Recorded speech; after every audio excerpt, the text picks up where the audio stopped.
Greater Sydney is in the grips of a life-threatening weather event as torrential rain causes devastating flooding. More heavy rain will target Sydney, the Illawarra and Blue Mountains today with totals of up to 200 millimetres. A possibility in some areas to cause renewed flooding.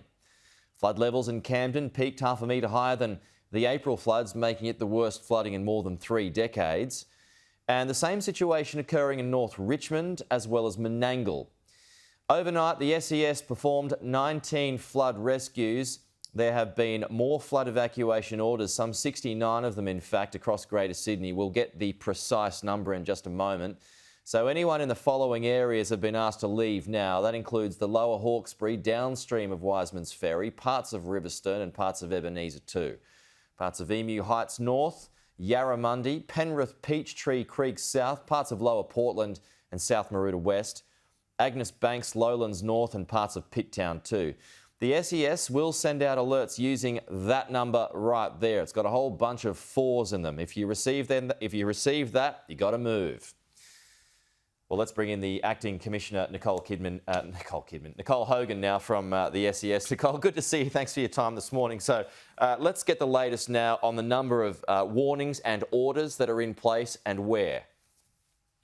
Good morning, Pete. Yes, we've got 69 evacuation orders current at the moment, predominantly right across the Sydney metro area, although most of those are along communities within the Hawkesbury Nepean River systems. And we've got over 60 evacuation warnings also current at the moment. So as you know, the situation can change quite dynamically with these weather systems coming through.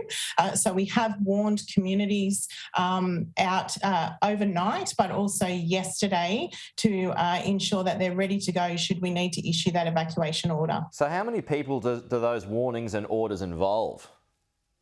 At this stage, it's greater than 30,000 people across that metropolitan area that would be impacted by those warnings and orders.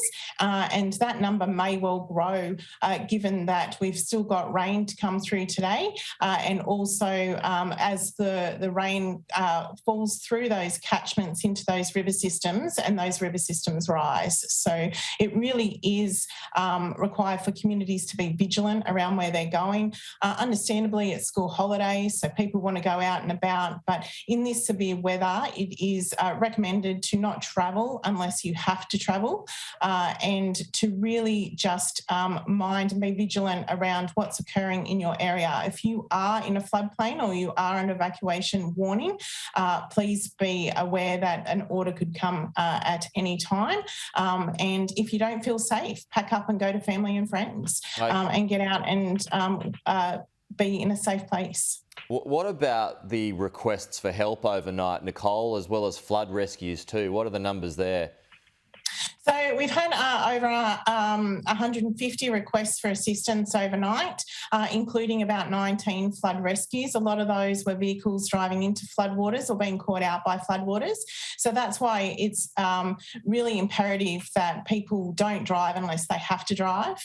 And if they come across floodwater on a road, take a different route. Don't drive through the floodwaters. You just don't know what's underneath it and you don't know how deep it is. Once again, the SES crews doing just a sterling and brave job.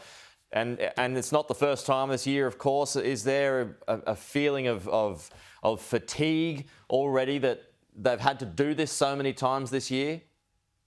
Yeah, our volunteers are very passionate. As you can imagine, it's their communities, they're involved, they themselves are also impacted. This is the 3rd flood that we've had within the Hawkesbury Nepean area this year, so the 3rd major flood, and over the last 12 months it's the 4th flood. So communities are very fatigued. Our members, our volunteers are part of those communities.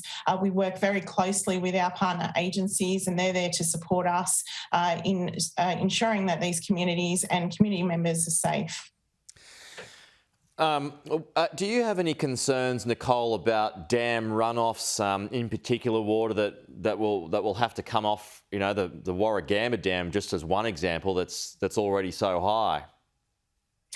We work really closely with Water New South Wales and the Bureau of Meteorology.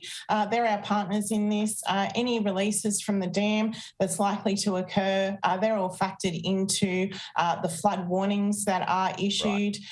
So we are aware of the potential consequences that may cause. Okay, so when do you expect this threat to ease? We've still got severe weather over the next 24 to 48 hours. Post that severe weather, then we will be able to assess when it's likely that we can transition into a recovery state for communities and people who have been impacted by these floods to get back to their normal business. Okay, New South Wales Acting Commissioner Nicole Hogan, appreciate your time this morning. I know it's a very busy morning for you. Thanks for joining us here. We'll talk to you soon.